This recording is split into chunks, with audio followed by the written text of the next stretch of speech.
lari mak, tapi waktu ngomong lari itu tanah udah jatuh dari rumah atas rumah. Itu menimbun saya segini.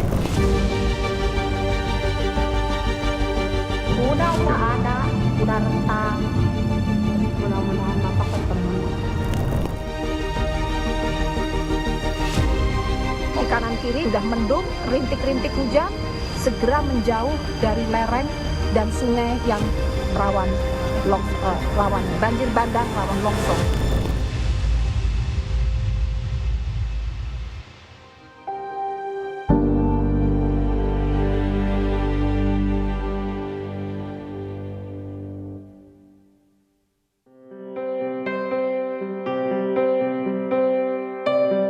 Keheningan malam di Desa Cibenying mendadak pecah Kamis kemarin. Suara gemuruh menggema, dibarengi kiriman tanah yang melesat cepat bak anak panah. Seketika mengubur belasan rumah hanya dalam hitungan menit. Suasana damai berubah ladang puing dan duka. Ada yang mampu menyelamatkan diri, namun ada pula yang tenggelam ditelan bencana alam. Daryana adalah satu di antara puluhan warga yang lolos dari sergapan maut. Longsor datang tatkala ia baru saja tiba di rumah. Menyadari bencana datang, ia bereaksi cepat meminta istri dan anaknya segera keluar rumah. Namun, teriakan Daryana tak mampu menyelamatkan keluarganya. Ya di rumah, di depan rumah malah justru habis pulang itu tahlilan. Baru datang langsung nyimpen payung, naruh payung. Terus kedengaran suara gemuruh, saya nengok, udah kelihatan kabut putih sama karena kelihatan saking cepatnya saya manggil istri saya di rumah, mak keluar. Istri saya keluar di depan pintu. Udah itu lari mak, tapi waktu ngomong lari itu tanah udah jatuh dari rumah atas rumah. Nimbun saya segini, ya terus nimbun saya segini terus. Dilalah yang tanah yang nimbun saya itu kedorong dari samping rumah. Jadi ikut jalan saya juga kan ke bawah begini terus. Kalau nggak begini saya langsung kata keluarga gimana? Keluarga ya alhamdulillah udah beristirahat. Oh ketemu juga. Anak sama berapa? Istri sama anak. Istri sama anak. Duka yang sama juga dirasakan Tari, warga lanjut usia yang tinggal di Dusun Tarukahan, Desa Cibenying, Kecamatan Majenang. Suaminya ikut terkubur longsor. Menurut Tari, suaminya seakan mendapat firasat meminta dirinya pergi dari rumah sehingga selamat dari longsor. Perempuan 75 tahun ini diminta pergi menengok anak yang tinggal di Brebes. Permintaan ini tidak langsung disetujui. Tetapi suaminya seakan memaksa untuk pergi. Malam Kamis Bapak nganterin ke Jamajenang, tina angkot ke ibu terus karena mobil. Bapak pulang ke sana ke rumah. Udah ada, udah rentang.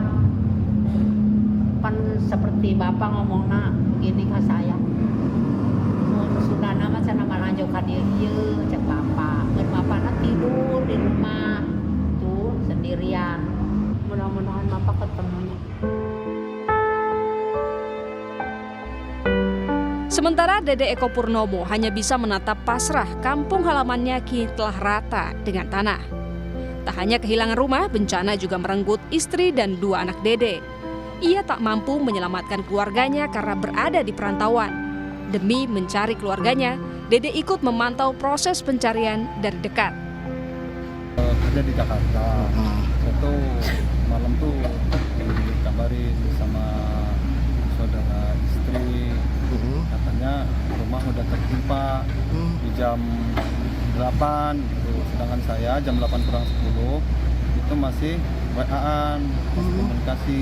Tertimpa itu sekitar 8 meter. Kedalamannya? Jadi nggak kelihatan, dan puing-puing pun sudah di kejauhan 60 meteran. Di tengah suasana duka, pemerintah menjamin akan memberikan santunan pada ahli waris korban meninggal dunia dan juga korban luka. Wakil Menteri Sosial Agus Jabo memastikan korban longsor yang dirawat di rumah sakit ditangani dengan baik. Kemensos ya memberikan dukungan terhadap ahli waris dari keluarga yang meninggal, per jiwanya itu 15 juta.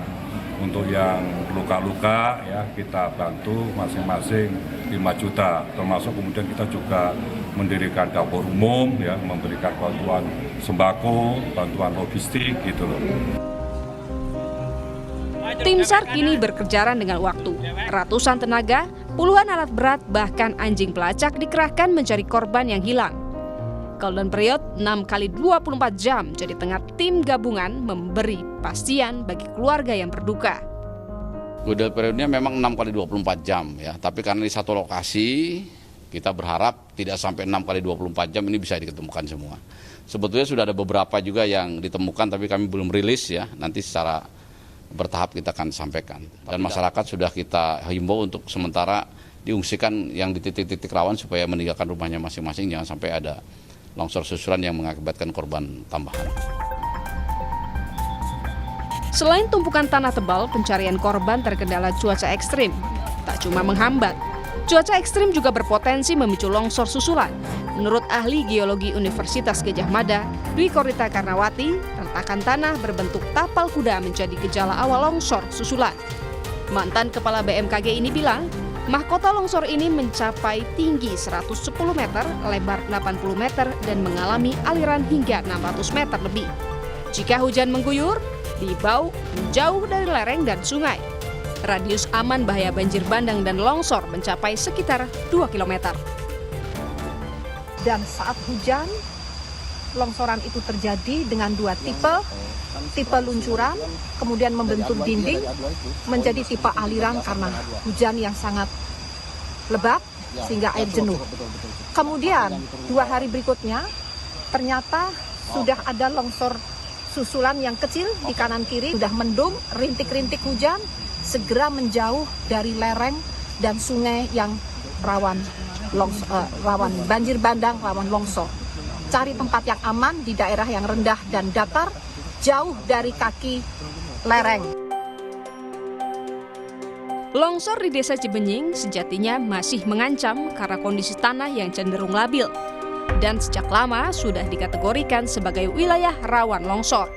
Karenanya, upaya relokasi perlu dikedepankan demi mencegah dampak yang lebih besar.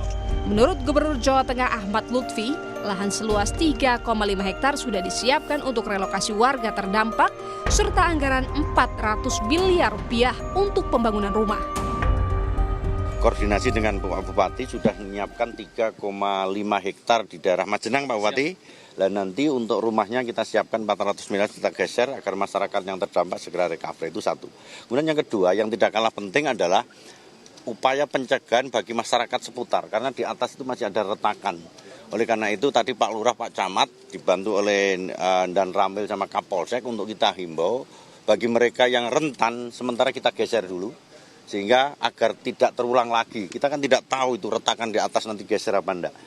Kemudian yang keempat yang tidak kalah pentingnya adalah bagaimana daerah lain khususnya di Provinsi Jawa Tengah adalah merupakan minimarket bencana ya, tidak terulang daerah lain. Kan ada beberapa spot pengungsian ya yang kita harapkan nanti bagi yang berdampak untuk segera digeser ke sana dalam waktu cepat untuk segera terrealisasikan. Ya.